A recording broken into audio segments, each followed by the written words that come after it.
Ya, selamat siang. Salam Ajo Talks. Saya akan mengulas F1 di GP Bahrain yang merupakan balapan pembuka musim 2023.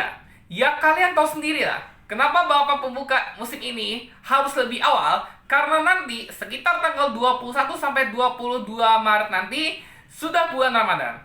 Oke, langsung saja kita ulas hasilnya dulu.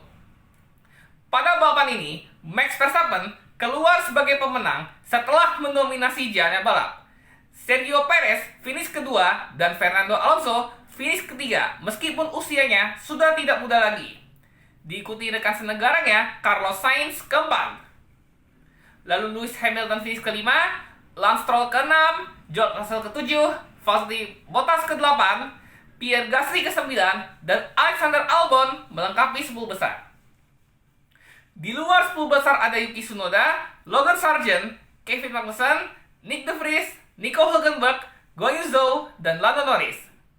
Yang DNF dalam balapan ini ada Esteban Ocon karena masalah mekanis di lap 41, Charles Leclerc karena masalah mesin di lap 39, dan Oscar Piastri karena kelistrikan di lap 13. Dan sekarang kita menuju jalannya balap.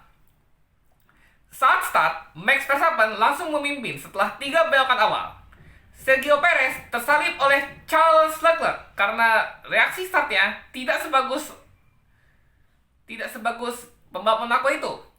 Namun pada belokan keempat, duo Aston Martin kontak sehingga keduanya kehilangan beberapa posisi.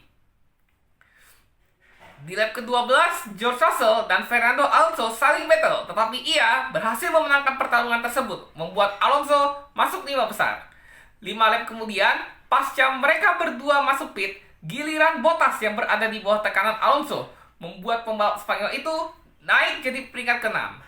Setelah Alonso, Russell juga berhasil menyalip Bottas, membuat pembalap Inggris itu naik jadi peringkat ke-7. Namun, penalti buat Esteban Ocon karena dia kurang tepat dalam menempatkan mobilnya di grid. Dia mendapat penalti 5 detik, tetapi dia tidak menjalani penaltinya secara benar karena krunya terlalu fokus dalam mengerjakan mobilnya di pit, sehingga dia mendapat tambahan 10 detik penalti. Di papan atas pada lap ke-26, Sergio Perez menyalip Charles Leclerc hingga pembalap Meksiko itu naik jadi peringkat kedua. Lalu Ocon lagi dan lagi dia mendapat penalti karena ngebut di pit, sehingga dia mendapat 5 detik penalti. Berarti Ocon ini sudah mendapat tambahan 15 detik penalti. Wow, bener-bener hari yang buruk buat pengganti Rio Haryanto di debutnya itu. Lalu pada lap ke-37, Alonso tak hanya bertarung dengan George Russell, Lewis Hamilton pun juga. Hingga akhirnya pada lap ke-39, Alonso kembali ke 5 besar setelah menjahit Hamilton. Namun, Ferrari meski punya bos baru yang bernama Frederick Vasseur, tanpa ampun mobilnya bermasalah. Kali ini Charles Leclerc harus out dari papan ini. Dia mengeluhkan bahwa mobilnya tak ada tenaga, membuat virtual safety car dikerahkan dalam papan ini. Saat itu Leclerc harus terhenti di pinggir jalan. Dan Leclerc akhirnya sudah keluar dari sirkuit dan membuat virtual safety car kembali dihentikan dan bendera hijau dikibarkan. Setelah dua Mercedes pada lap ke-45, Alonso terus berjuang. Kali ini rekan senegaranya Carlos Sainz menjadi targetnya. Hingga pada lap 46, Alonso berhasil mencuri posisi podium dari Carlos Sainz sehingga Carlos Sainz berada di peringkat keempat. Lalu pada lap ke-50, Lando Norris juga bapuknya minta ampun. Dia mengalami masalah power unit sehingga terpaksa masuk pit pada balapan ini untuk mengganti ban soft. Lalu 4 lap kemudian, Nico Hülkenberg karena terlalu sering melewati track limits, dia harus mendapat penalti 15 detik atas kesalahannya. Max Verstappen akhirnya membuka musim dengan memenangkan balapan ini di Bahrain dan Redemption Day setelah 2021 ketika kalah atas Lewis Hamilton saat itu.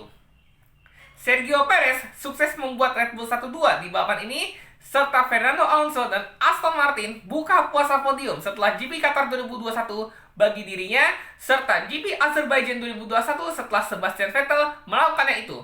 Ketika itu dia finish ketiga di belakang atau finish kedua di belakang Pierre Gasly atau di depan Pierre Gasly. Saat itu yang menang adalah Sergio Perez setelah waktu itu Hamilton lock up saat itu. Oke, itu saja ulasan F1 GP Bahrain dari saya. Saya sangat bangga atas keberhasilan Max Verstappen dan Sergio Perez. Dan Fernando Alonso, meski usianya sudah tidak muda lagi, apalagi sudah kepala 4, dia masih bisa berdiri di atas podium. Aston Martin tumben sekali membuat kedua mobilnya hingga masuk 10 besar, meskipun kontak saat start dengan Lance Stroll yang finish ke-6. Serta Pierre Gasly comeback dari posisi paling buncit, dia mampu finish di 10 besar dengan peringkat ke-9. Tetapi, yang menjadi pecundang terbesar di balapan ini adalah McLaren. Karena McLaren dalam balapan ini bapuknya minta ampun. Karena Norris finish ke-17 dan Piastri mobilnya error 404 karena dia mengalami masalah kelistrikan di pit stop pertama ini. Serta Charles Leclerc masih bernasib malang karena DNF ini. Karena dia mengalami masalah power unit. Sehingga membuat virtual safety car tadi itu. Oke? Dan sampai ketemu di GP Arab Saudi pada tanggal 17-19 Maret nanti, yang merupakan 2-4 hari pasca saya berulang tahun ke-25. Semoga Verstappen kembali tampil dominan lagi. Saya harap dia bisa mempertahankan dominasinya untuk pembalap Banda ini. Thank you for watching.